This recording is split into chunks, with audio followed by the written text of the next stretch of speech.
but you better be careful who you vote for. That's all I can say. Well, what difference does it make? The difference? Well, do you think all of society will end? Do you think life will continue to go on, right? Life will go on. Okay, so number one, what's the worst case scenario? The worst case scenario. Now, me being a Christian, so we have someone who continuously uplifts anti-Christian policies. I don't know, is God going to say, hey, I'm ready to just destroy everything at this point because they do not serve God anymore as a nation? I don't know. So death.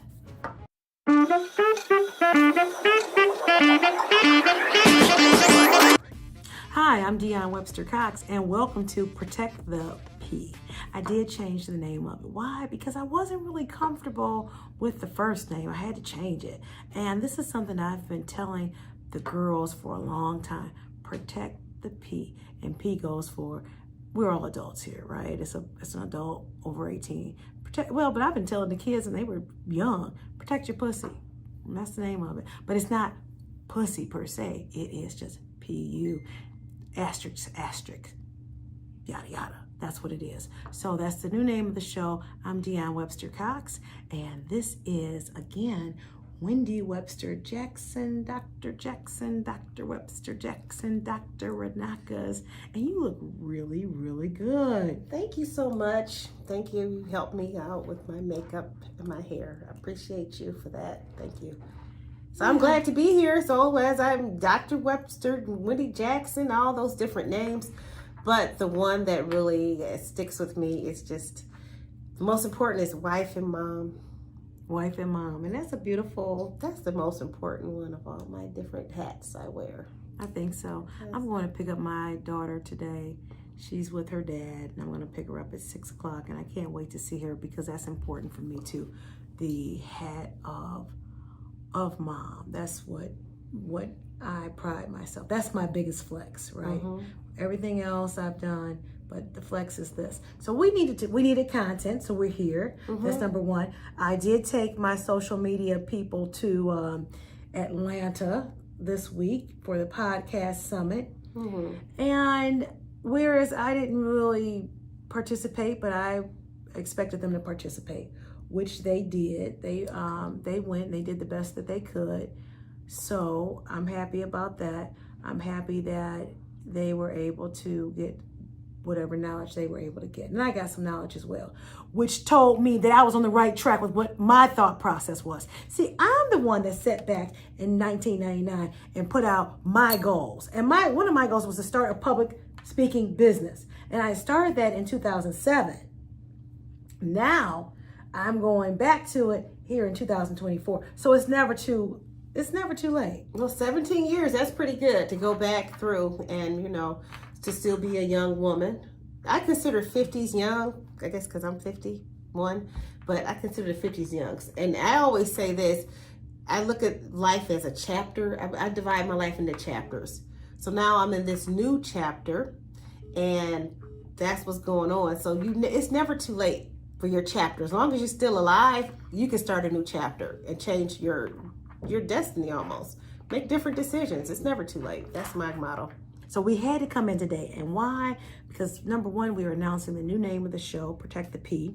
Mm-hmm. Number two, there were some things that happened because there's some of you out there that happen to be real big believers in who you believe in and what you're going to vote for. And we saw a situation where there was this young, I don't know. Well, it was this black woman. It was a black woman at a Biden rally, and she was standing in the front row. She had her sign up, and she was so excited, and he ignored her. He walked right past her.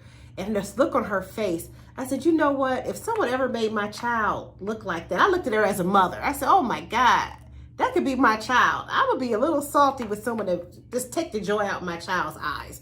Because she did. She looked so forlorn. I said, oh God, that's sad. But they have recently put more into the video that previously or afterwards he gave her a hug, but at that moment he completely dismissed her. And that's the moment I'm looking at, regardless if it was rectified or however. I don't know what's doctored or when everything took place, but I saw that, and millions of people saw it also, where her smile Well, let's play it right now, just for the people that don't know us. We're gonna play it. You see that? Did you see that look on her face? Mm-hmm. It was sad. It was very sad. It was just a sad situation. Yes. And I just think that if this is, and that's not, I'm gonna tell you something. People come up to me and I can't say I always say hi or what, I can't say that. So I get it. I really get it. So I don't know. Is that something that we say to the guy? Does that make him senile, or does that put his? Does that do anything? Because which one is it? Does he have dementia or some type of cognitive defect and he just only sees certain people? Or he just really didn't give a damn and he was ignoring her and then somebody said, hey, go back and say something to her later? Which one is it? I can't answer that, but I can answer this. My question is this, because I'm very big into politics. I'm always looking. So for this, I have a question. I said, well, who put that video out? I said, was it Kamala? Is Kamala like this little genius out here?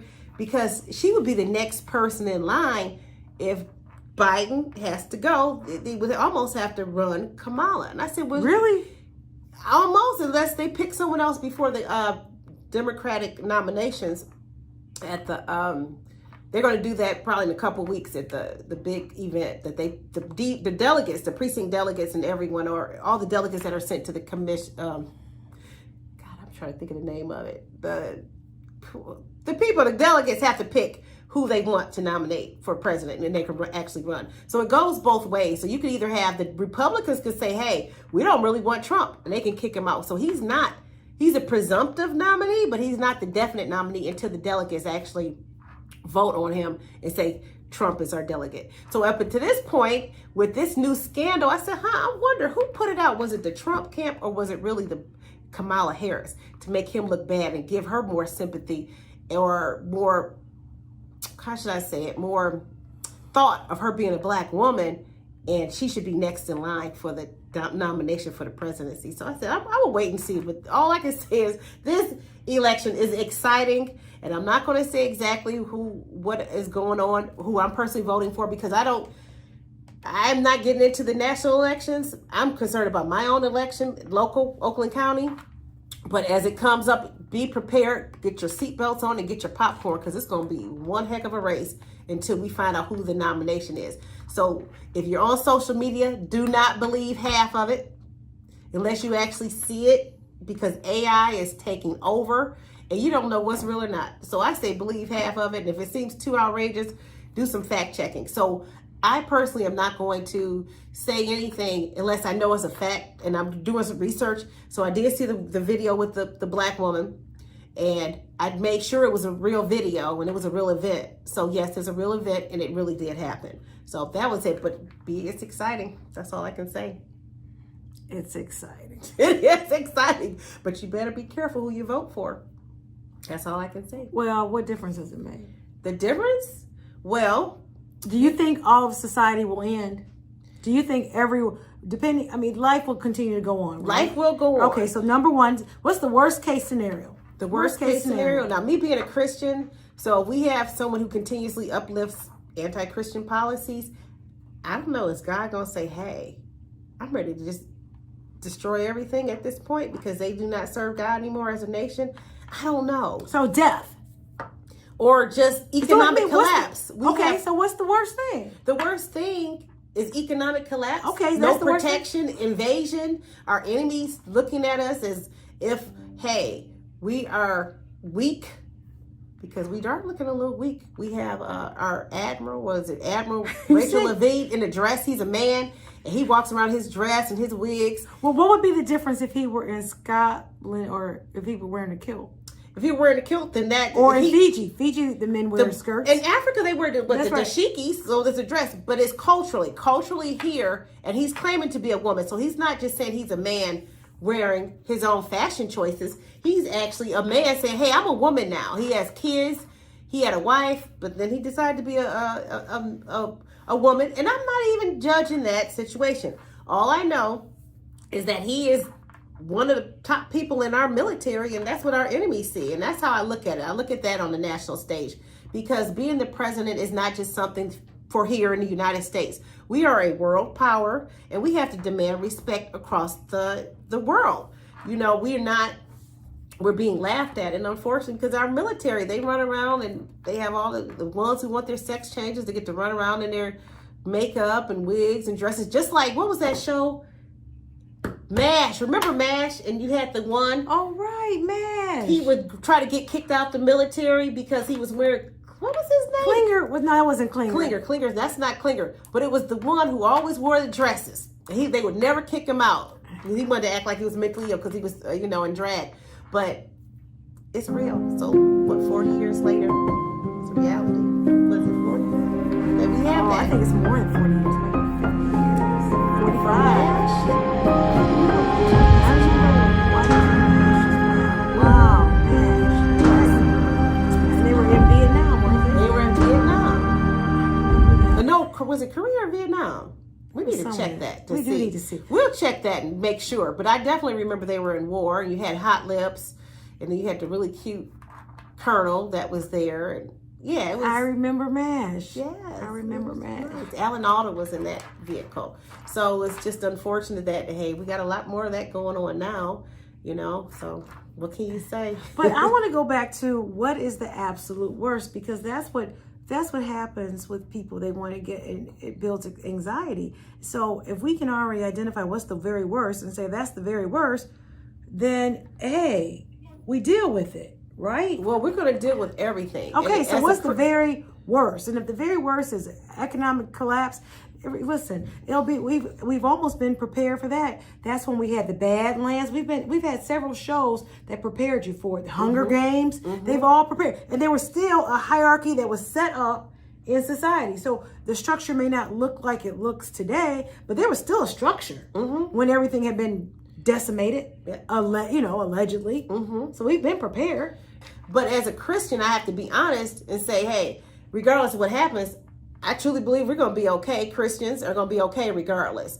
Because I'll be disingenuous to be fearful. I'm not saying this to be fearful. I'm just saying, hey, the elections have consequences. And also as a Christian, God is in control. So I can't say anything more than that. But I'm still into politics because I believe we do need people who are moral to be in the legislature to say, hey, certain things that protect society should be there. That's just what I believe. And make laws to help people, the vulnerable in society, and to help. Okay, so regardless of whoever is going to be elected in November, we're still going to have laws. We're going to have little sub-governments, little city, local governments, state governments. That's not going to end, right? Well, not unless we're invaded and they just take over. I mean, or who's to say we're not already being invaded by a certain group of people that they're giving money to and giving all that stuff to? That's another issue. So we have a lot of illegal immigrants that have been coming over. I don't know if they've been promised jobs, food, money, but once they get there, it's thousands and thousands pouring over every day. But they did just try to limit that to maybe 1,500 to 2,000. But prior to that, it was in the states, period. No, across coming through certain borders, California, Texas. So what the problem is that I have with that? So why not let the Mexicans in who've been trying to get in? Why let the other groups in? I can't answer why they do that. All I know is that what I have a problem with is that when they get here, they jump way over our heads. They get money for food, money for rent. They put them up in a nice hotel. Healthcare is free. And what about our people who've been here that can't hardly get anything for free? I'm going to talk about Black people or different poor people, poor white people, poor Asian people. The illegal immigrants are jumping right over all of our heads to get that. I have patients that at Albion that would love to be able to get a bridge card of so many hundreds of dollars a month to be able to eat. There's my seniors in Albion. So I'm not going from guessing or conjecture. These are the people I actually travel 2 hours to go see and take care of them, and they're hurting. So I do have a dog in this race because they're my patients, and I look at them as family. And my family's hurting from these outrageous prices, and to see other people get ahead of them, it hurts, and it's not fair.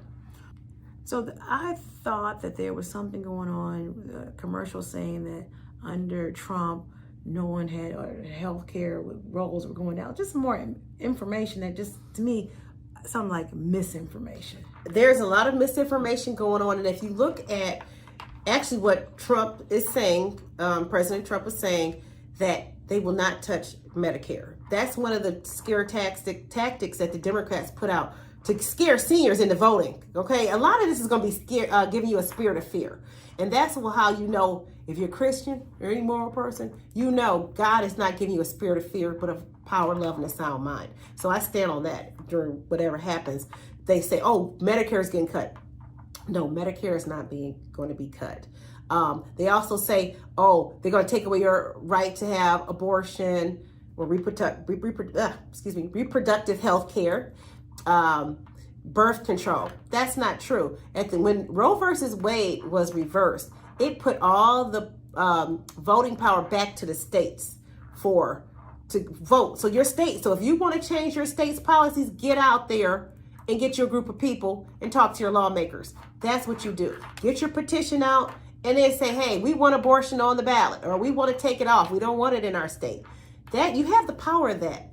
So I just want to give the power back to the people, because the government is us. We are the ones who vote for everyone. So, and you know what? Now that you say something, maybe the show is Protect the P. Because P could go for people. mm-hmm, P could be, like I said earlier, pussy. mm-hmm. P could be pride. Protect your pride. So P, there are a lot of adjectives and a lot of nouns that come under P. Mm-hmm. So I think protect the P. I'm listening to what you're saying, and P, people. I like that. We have to. And that's one of the reasons that I'm running, is just to protect the vulnerable. So many people in here, they cast out, and, the elderly. It would be so easy for some people, and I'm not judging. Don't ever think I'm judging. I just want them to let you know there are other options. But what's the problem? What if you are judging? What if I'm judging? Well, I'm just going to say what I feel, if you can agree or not. But I would like to see more seniors be able to stay in their homes.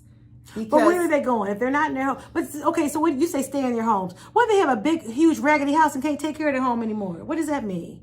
I think that broad statement is really, if they want. So if they want, but for them to stay in their homes, I mean, my one to stay in her home, and that was the worst place for her to be. She stayed there all 7 days and was dead on the 10th. I know, that was sad. So she did not manage.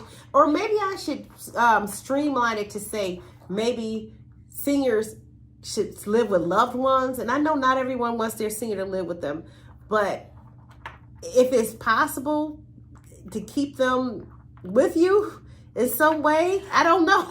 See, that's what I'm saying. We want to make these huge blanket statements, and you just happen to make a huge blanket statement, and sometimes I make a huge blanket statement as well. But when let's break it down, seniors should stay in their home. Well, maybe they shouldn't stay in their home. I mean, I think that's honestly how Ivanka Trump died, in that big ass house. I think she tripped down one of them stairs, marble stairs or something, and broke something and died. But I don't know. But I'm thinking about. So now when we talk about, you say, well, maybe they should stay with their loved ones. You tell me you didn't beat me up all my life, and now you need help, and now you're supposed to come stay with me? I don't think so. Well, every situation is different. Every situation However, is different. So I don't necessarily know if that's the case, because there's a reason why they've got senior facilities. I know. There's a reason why they have nursing homes. There's a reason for it. Now, I'm not going to say maybe that is your hell, that you didn't do right, and you had to end up in one of those facilities that people aren't so nice, right? That could be it, your karma. Right. I mean, I believe in karma. That's, and I like to say this is a funny thing, even though as a Christian, they say, oh, no, it's no karma. But picture this.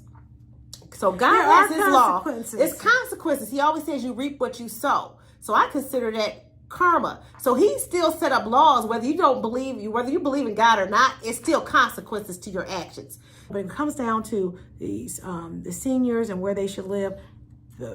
Of course, we want everybody to be in a nice spot, but certain things we don't have any control over. No, we don't. And we don't want anybody to be mean to anyone. No, we don't. Right? We don't have any control of that. I just say me, but maybe I am one of those people that just love to just think about this perfect situation that can happen. And it's not reality, but can I at least hope and give some people hope? But I don't even know if that's a realistic hope, because that type of hope will lead to depression and anxiety in people. thinking that this is the way things are supposed to be, and they're not living that way, and they don't have it that way, then they get all upset about it. So I don't know if that is, for me, I'm not putting that out there like that, because there is no perfect situation. I was down. Now here it is. This was the very first time that I went out of town before I was as an adult, and did not drink at all. And what I was able to see was mind-opening, right? So this journey where I didn't even understand why, because normally I would go out of town, at least that was my time to drink. I'd stopped drinking, and I would only drink when I was out of town. Right. And I guess I would show my ass and upset people, and they just couldn't take it. But finally, whatever, it happened. I will tell the truth, it happened, okay? So then finally, I was coming back from the Canary Islands, and I was in Germany, and something said, that's it, you're done on drinking. And I wondered why, and I was sad about it. But I said, okay, if I'm done on drinking, and then I had to come up with my own, I'm trying to justify why I would stop drinking, right? I said, well, I'm going to be traveling more for business, and I shouldn't be, if the whole purpose was to go out of town was to drink, but if I'm going to be traveling for business, then I shouldn't be drinking anyways, because I want to be in my right mind. Yeah. Now here it is. I'm out of town. I am in my room. I'm with one of my people, and she calls me, and I said, okay, I'll come on down. She's there, and she's met a group of people, and I'm just going to change the names for the sake of the innocence. Well, I don't know how innocent they were. Now, she calls me down. She's drinking. That's okay. They're all drinking. You want something to drink? They ask me. No. Come on, you can have something. Now, here was an older woman. Now, she had to be pushing. I'm going to be fair to the lady. She was somewhere between 70 and 80. And she was keeping herself together, She had her tongue ring in her mouth, and she was doing her thing. Okay. And she said to me, don't worry about it. It's okay. It's all good. And she kind of winked at me. And I said, I still don't need anything to drink. Yeah. Because I'm not here. So now I'm listening to the conversations and what is being repeated by each person over and over again. I no longer have the patience to listen to, I'm gonna call it what it is, drunk shit. I had no patience for it. When you're sober, it's hard to listen to drunk people. When you're not drinking and people are drinking, it is the most annoying shit ever. They do repeat the same thing. And you're like, what the heck? No, it ain't a what the heck, it's a what the fuck. It's like, what the fuck? And finally, the woman, she's like, you want something to eat? And I said, no, I'm okay. She's like, no, it's okay. You don't have to pay for anything. And I thought to myself, I know, I could, if I wanted to, I could pay for all this. I'm good. I've already eaten. I'm good. Right. And then I had to excuse myself because it was time for me to go to bed. And now what did I learn for myself? I learned that, and I think somebody said, don't stay at those Hollywood parties too long. And I don't think this was no Hollywood party. It was in Atlanta. It was at a bar in Atlanta at the hotel. But again, if you stay anywhere too long and there's too much drinking going on, some things are liable to happen. Yeah. Some things are liable to happen. Okay? Now, I've been in situations where some things happen. And I wanted them to happen. And I would not come back, it's me personally, 30 years from now, and say anything but other than what it was. If I remembered, I might not even remember some of that dumb drunk shit I've done. But I've done it. Oh my God. We all have done drunk shit. Okay. Well, the bottom line is we got to protect the pee. You do have to protect the pee. And that's what I tell my daughter. She's so excited she's going to go off to college. She's only 10, so she's already got her idea of where she wants to go to college. But the most thing I tell her is watch out for those parties, because they're going to invite you. And especially if you are trying to protect your pee, they're going to think of you as a target. They're going to get you to try to get down with them.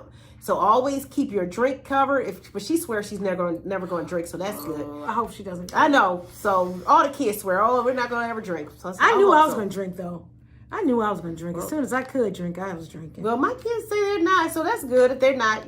Protect your drink, even if it's water. Don't let anyone get near it, because you're a target.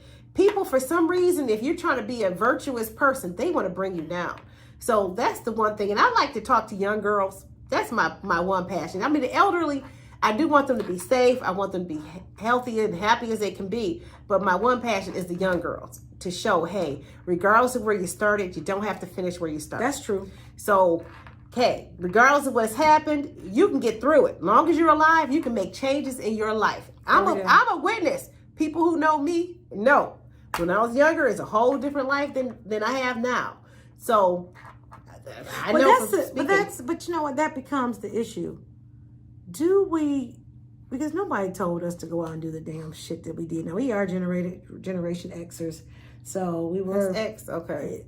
Yeah, we're X. Okay. We're X, where you don't remember having our suitcase book bags and having to No, catch we the bus catch at the 5 bus and walk from school and do all that, and we would come home. Yeah, we didn't have all this stuff. They are not making that up. No, it's the truth. And I said, well, we didn't have water bottles. How did we drink water? We didn't drink water, and we all were okay. And not everybody had peanut allergies. What was that? There was no peanut allergies. And they didn't hover around us. We basically almost raised ourselves. We're like Pharaoh. But it gave us the opportunity to not be fearful.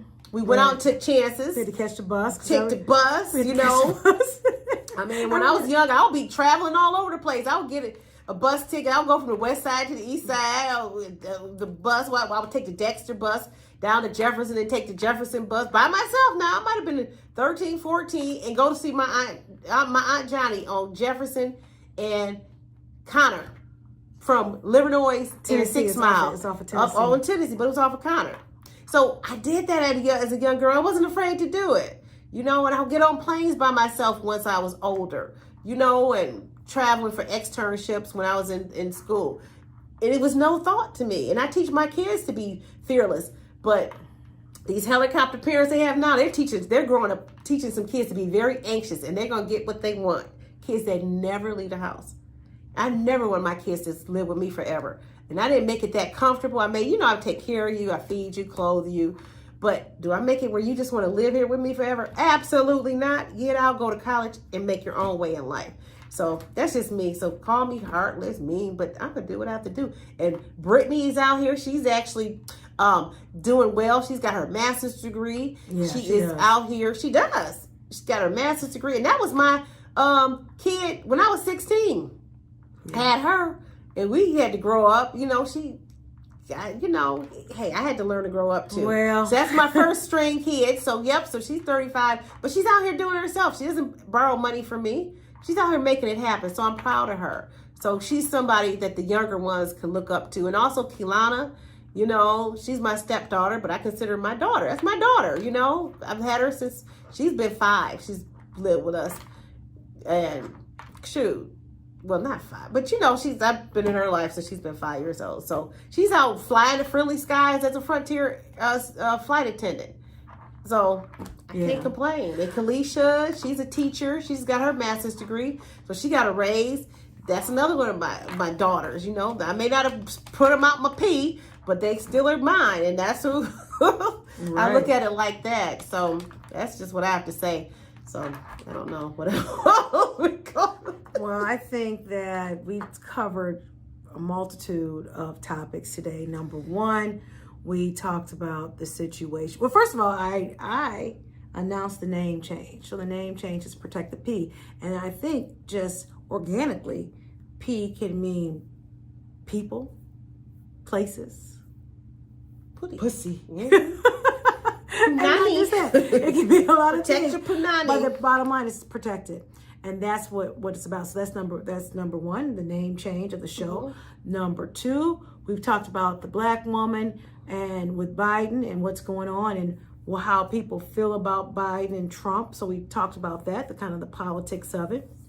And then we talked about me and my soberness and where I am on that. And then finally we talked about these kids and they're not children, they're young adults and adults, right? Living their lives. So I think today was a very fruitful day. And this was something as of yesterday when we were driving back from Alger, Michigan, picking the kids up from scout camp. Picking them up and I said, let's do the show. Come on, let's do it. And then we got ourselves together. We got our hair together and our makeup together. You look really good. Thank you. So do you. I know, right?